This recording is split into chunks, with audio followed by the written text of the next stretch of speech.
এবার আমি আসব লক্ষ্মীর ভান্ডার প্রকল্পে। আপনারা জানেন লক্ষ্মীর ভান্ডার আমাদের একটা অমূল্য সম্পদ। মা বোনেরা আমাদের ঘরে লক্ষ্মী।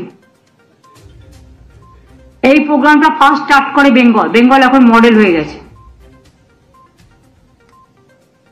আমরা 2021 থেকে শুরু করেছি। ইলেকশনে বলেছিলাম করব, করে দিয়েছি। আমরা মোট আমার একটা সরাসরি মুখ্যমন্ত্রী একটা পোর্টাল আছে, আপনারা জানেন। তাতে যে রিকোয়েস্ট গুলো আমরা পাই, আমি কিন্তু সেগুলো প্রত্যেকটা দেখি। তাতে আমি প্রায় 24,000-এর মতো লক্ষ্মীর ভান্ডারের রিকোয়েস্ট পেয়েছিলাম আপ টিল নাও। তাছাড়াও আমাদের দুয়ারে সরকারে অনেক রিকোয়েস্ট এসছে। সেগুলো সব মিলিয়ে আমরা আগামী ডিসেম্বর মাসে, আমি যেটা বলেছিলাম ডিসেম্বর মাসে দেব টাকা যারা বাকি আছেন, 5,07,000 মহিলাকে আরো নতুন করে লক্ষ্মীর ভান্ডার প্রকল্পে যুক্ত করা হলো। টাকাটা তারা ডিসেম্বর মাসে পেয়ে যাবেন এবং এরা যতদিন বেঁচে থাকবে আজীবন পেয়ে যাবেন। এর জন্য বছরে আমার প্রায় 625 কোটি 20 লক্ষ টাকার বেশি এক্সট্রা খরচ হবে। এবং আমরা গর্বের সাথে বলছি, অন্যান্য রাজ্যে অনেক ক্রাইটেরিয়া আছে, আমার রাজ্যে কোনো ক্রাইটেরিয়া নেই। এটা সবার জন্য, সব সাধারণ মানুষ পায়। একটা পরিবারে 4 জন মহিলা থাকলেও পায়। এটা তাদের গর্ব। অন্যান্য জায়গায় এটা আছে, স্কুটার থাকলে পাবে না, সাইকেল থাকলে পাবে না, বা স্মার্টফোন থাকলে পাবে না, নানা রকম আছে। আমাদের কিন্তু এসব নেই, আমাদের সকলের জন্য। এটার জন্য আমি গর্ববোধ করি। এবং আমাদের শিডিউল ক্লাস শিডিউল ট্রাইবেরা 1250 টাকা অলরেডি পায়, আর সাধারণরা 500 ছিল, ওটাকে 1000 করে দেওয়া হয়েছে বাড়িয়ে। যাই হোক, সরকারও চলবে, বছরের পর বছর আসবে, উন্নয়ন থেকে উন্নত উত্তর সবার হবে। আমাদের মোট এখন লক্ষ্মীর ভান্ডার পাবেন সংখ্যাটা হচ্ছে 2,21,00,000। যে কোনো রাজ্যের সাথে মিলিয়ে আমাকে দেখান, যারা শুরু করেছে 2 মাস 3 মাস ইলেকশনের জন্য, সব সংখ্যা মেলান, মিলিয়ে আমায় দেখান তো এত হিউজ নাম্বার কোথাও আছে কিনা।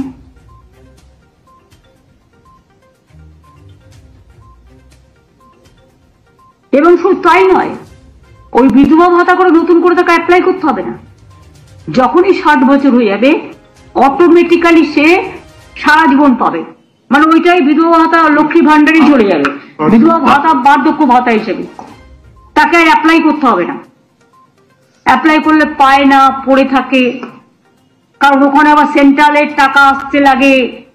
আমরা 50% দিলে ওরা 50% দেয়, কখনো দেয় কখনো দেয় না।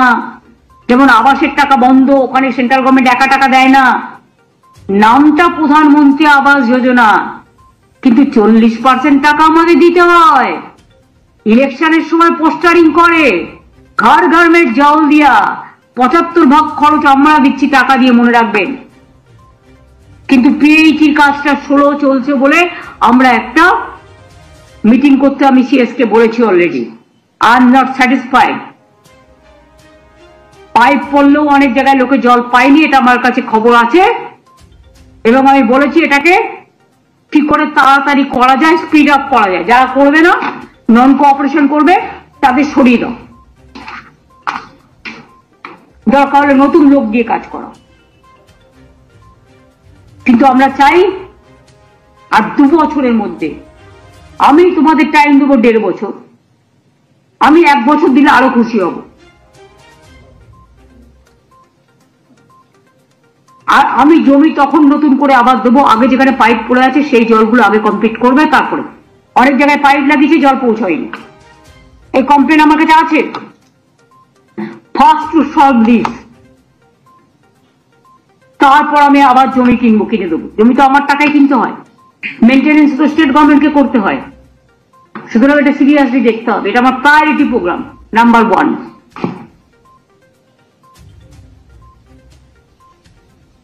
এখনো পর্যন্ত আপনারা শুনলে অবাক হয়ে যাবেন, এত টাকা সেন্ট্রালের কাছে পড়ে থাকা সত্ত্বেও শুধুমাত্র লক্ষ্মীর ভান্ডারে বাংলার মেয়েরা প্রায় 48,490 কোটি টাকা সহায়তা পেয়েছেন। এবং এটাতে যদি 600 কোটি টাকা যুক্ত আছে, না না আবার আরো যুক্ত হবে, তার মানে কি 48,490 কোটি টাকা পেয়েছেন, এবং আরো যদি 600 কোটি টাকা যুক্ত হয় 625, তার মানে এটা হবে 2 কোটি, সরি, তার মানে এটা হবে 54,000 52,000 কোটি টাকার মতো হবে।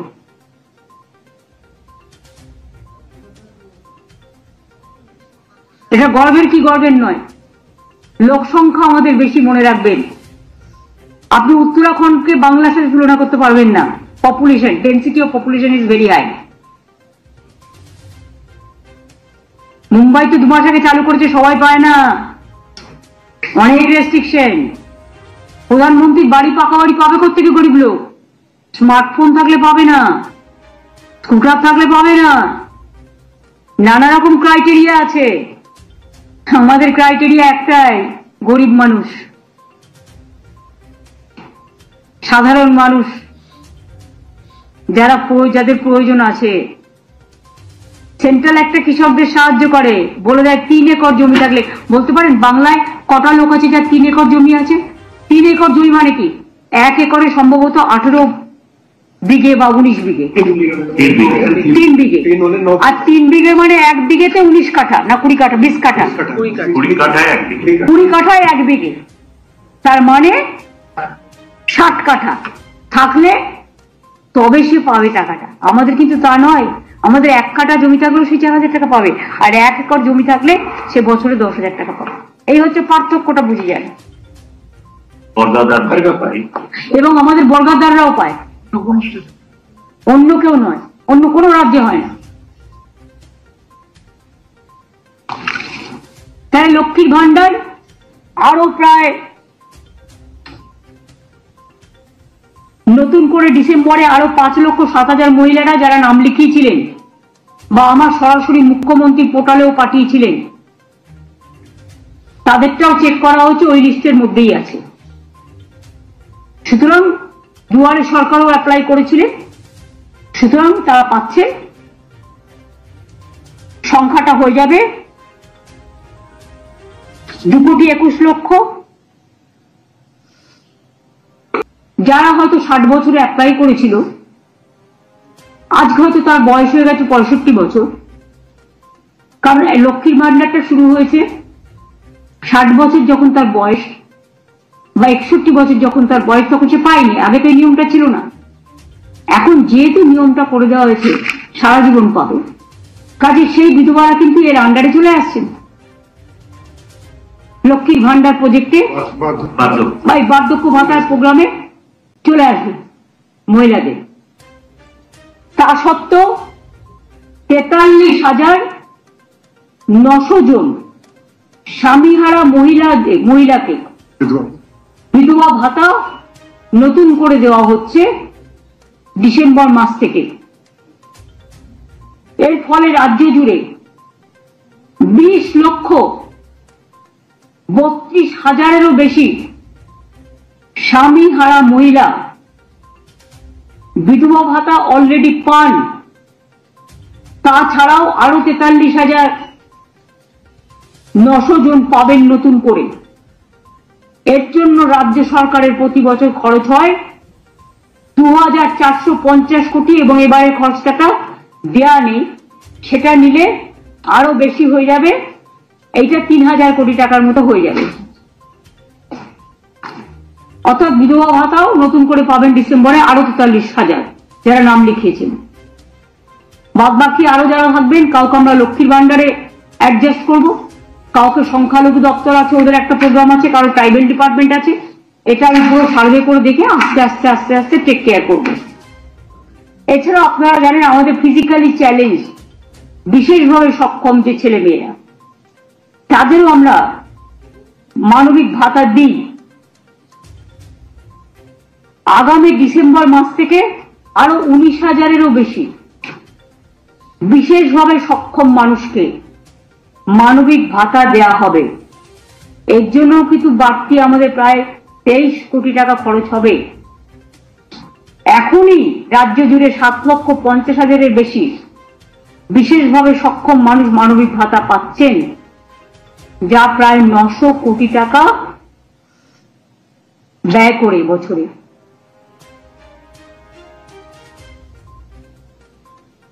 এরপর আমি আসব গ্রামীণ আবাসক যোজনায়।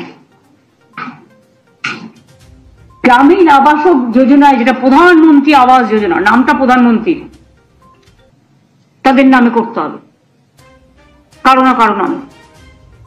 তারা নাম ঠিক করে দেবে, কাজটা করবো আমরা, জল পরিষ্কার করব আমরা, ওয়াশরুম পরিষ্কার করব আমরা, ধান পুঁতবো আমরা, খাবে ওরা, অর্ধেক টাকা দেবো আমরা, আর নামটা তারা দেবে। একবারও জিজ্ঞেস করবে না রাজ্য সরকারের ক্ষমতা আছে কিনা এই যে একটা নতুন স্কিম করে দিলাম সেটা বহন করার মতো। অনেক জায়গায় করে কি একটা স্কিম করে 2 বছরের জন্য, এবার 2 বছরে ধরুন 400 ছেলে মেয়েকে আপনি রিক্রুট করলেন, এবার 2 বছর পর ওই ছেলে মেয়েগুলো যাবে কোথায়? এই যে অগ্নিবীর নাকি, তাদের কি ভবিষ্যৎ কি? ইলেকশনের সময় লোক দেখানো, আমরা এরকম করি না। আমি এসব স্কিম এখন বন্ধ করে দিচ্ছি, পার্মানেন্ট যেটা হবে করব, কিন্তু 2 বছরের জন্য একটা চাকরি লোক দেখিয়ে তার ভবিষ্যৎটাকে অন্ধকার করে দেওয়ার অধিকার আমাদের কারো নেই। আমাদের পুষতে হয় এরপর, তার কারণ কোথায় যাবে তারা? অনেক কেস হয়েছে এরকম। যাই হোক, আবাস যোজনার টাকা সেন্টারকে তো তার টাকাটা খরচা করতে হবে, রাজ্য থেকে যে জিএসটি তুলে নিয়ে যাচ্ছে। এখন তো রাজ্যের কোনো ট্যাক্স নেই, এটা যে ওনাদের পকেট থেকে দিচ্ছে তা নয়। আগে তো রাজ্য সরকার ভ্যাট কালেকশন করতো, অন্য সেলস ট্যাক্স কালেকশন করতো, এখন তো এগুলো কিছু নেই। এখন তো একটাই ট্যাক্স, জিএসটি ট্যাক্স। ট্যাক্সটা কালেকশন করে কে? কেন্দ্র। তাহলে রাজ্যের ভাগটা দেবে কে? কেন্দ্র। এর জন্য কেন্দ্র দিল, কেন্দ্রকে নাম করতে হবে তা নয়, এটা রাজ্যের ভাগ, রাজ্যের মানুষের অধিকার।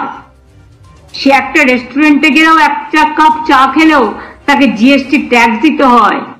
একটা শাড়ির দোকানে গিয়ে শাড়ি কিনতে গেলেও তাকে জিএসটি ট্যাক্স দিতে হয়। একটা সোনার দোকানে গিয়ে সোনা কিনতে গেলেও তাকে জিএসটি ট্যাক্স দিতে হয়। এর থেকে আমাদের যেটুকু ভাগ সেটা তো পুরো দেয় না, যেটুকু আমরা পাই সেটাও পুরো দেয় না।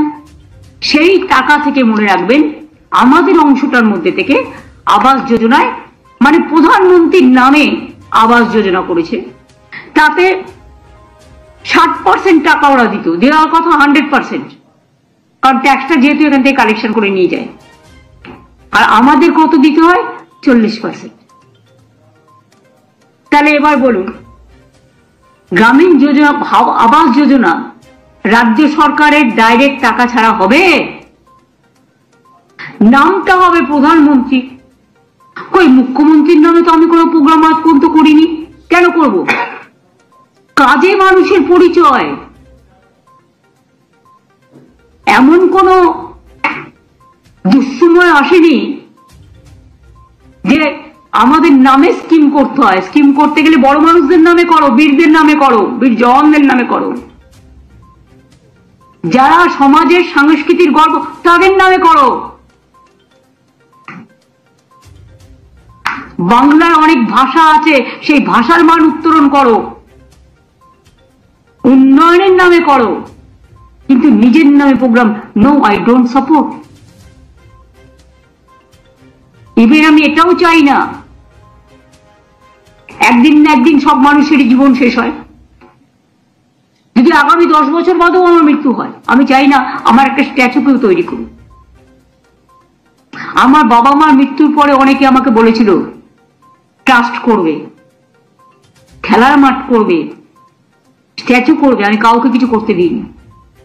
আগামী দিনও আমি এই পলিসি মানি না। মানুষ মনে রাখে শুধু তার কাজ, তার ছবি নয়, তার ছবি মানুষের হৃদয়ে থাকে, এটা মনে রাখবেন। এবং তাই আমাদের তো আমরা এই খাতে পাই 24,275 কোটি টাকা প্রধানমন্ত্রী আবাস যোজনায়, মানে আমাদের 40% ছাড়াও সেই টাকাটা 3 বছর দেয়নি বাংলাকে।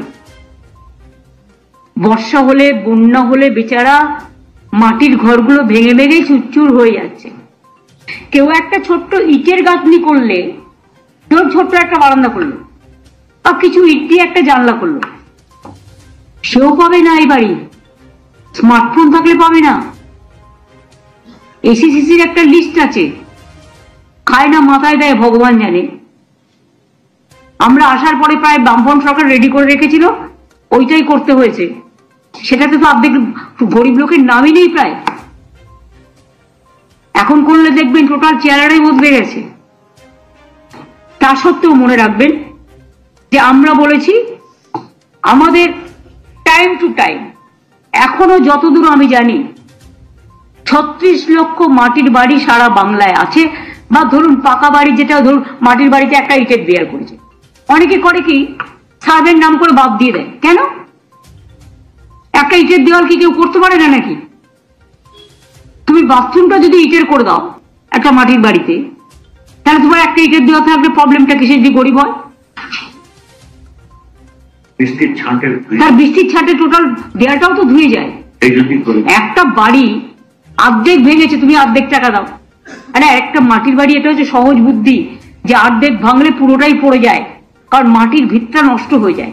কারণ আমি গ্রামে অনেক গেছি, গ্রামে আমি খেলে বেড়াতাম, আমি সাঁতার কাটতে জানি, আমি গাছে উঠতে জানি, আমি ধানের খেতে আল দিয়ে পার হতে জানি।